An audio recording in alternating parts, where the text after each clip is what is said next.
എത്രയോ ഉള്ളത്. കടിക്കും ജെല്ലി ഫിഷും ഒക്കെ നിറഞ്ഞു കിടക്കുന്ന ഒരു ബീച്ചാണ് കേട്ടോ. ചെറുപ്പം മുതലേ ബീച്ച് എൻ്റെ ഫേവറേറ്റ് സ്പോട്ടാണെങ്കിലും ഇവിടുത്തെ ബീച്ചിൽ അത് എത്ര പ്രാവശ്യം വന്നാലും മതിയാവൂല.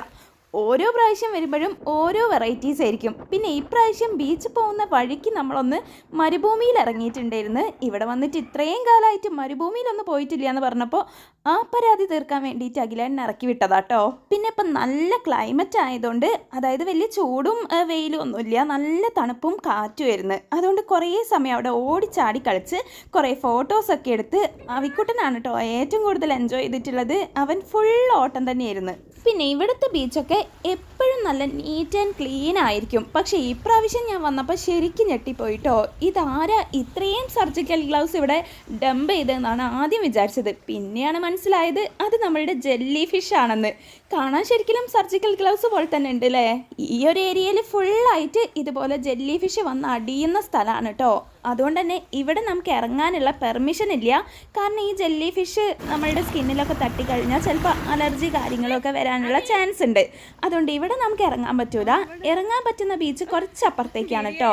അവിക്കുട്ടനാണെങ്കിൽ ബീച്ചിൽ ഇറങ്ങാണ്ട് ഒരു സമാധാനം തരുന്നില്ല. അതുകൊണ്ട് നമ്മൾ പെട്ടെന്ന് തന്നെ അപ്പുറത്തെ ബീച്ചിലേക്ക് പോയി. ഇവിടെ എത്തിയപ്പം ഭയങ്കര സ്മെല്ല് കേട്ടോ. നോക്കുമ്പം ഫുള്ളായിട്ട് നമ്മളുടെ സീഷെൽസ് വന്ന് അടിഞ്ഞു കിടക്കുകയാണ് കേട്ടോ. കണ്ടോ എത്രയാ ഉള്ളത്.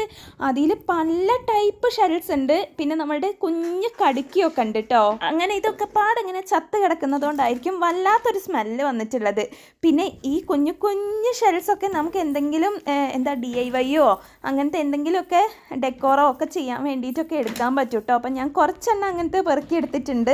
പിന്നെ നമ്മൾ നേരെ ബീച്ചിലേക്ക് ഇറങ്ങി. ഇവിടുത്തെ വെള്ളം കണ്ടോ, നല്ല തെളിഞ്ഞ വെള്ളമാണ്. അതും ഏകദേശം ഒരു 2 കിലോമീറ്ററോളം നമുക്ക് നടക്കാനുള്ള പാകത്തിനുള്ള വെള്ളമേ ഉള്ളൂ കേട്ടോ. അതായത് അവിക്കുട്ടന് മുട്ടിൻ്റെ അത്ര വെള്ളമേ ഉള്ളൂ. ഇപ്രാവശ്യം നമ്മൾ കുറച്ച് അധിക ദൂരം ഇങ്ങനെ നടന്നിട്ടുണ്ടായിരുന്നു കേട്ടോ. അപ്പം നടക്കുന്നതിൻ്റെ ഇടയിൽ ഇതാ കല്ലിൽ പറ്റി പിടിച്ച രീതിക്ക് കുറച്ച് കല്ലുമ്മക്കായൊക്കെ കിട്ടിട്ടോ. പക്ഷെ നല്ലേ കുഞ്ഞാണ്. കുറച്ചും കൂടി വലിപ്പുണ്ടെങ്കിലും നമുക്ക് എടുക്കായിരുന്നു കറി വെക്കാം. പക്ഷേ ഇതെടുത്തിട്ട് കാര്യമില്ല. അതുകൊണ്ട് ഞാനത് അവിടെ തന്നെ ഇട്ടിട്ടോ. കുറച്ചും കൂടെ വലുതായിക്കോട്ടെ. മുള്ളമ്പന്നിയോ മുള്ളോ സൂര്യനാ?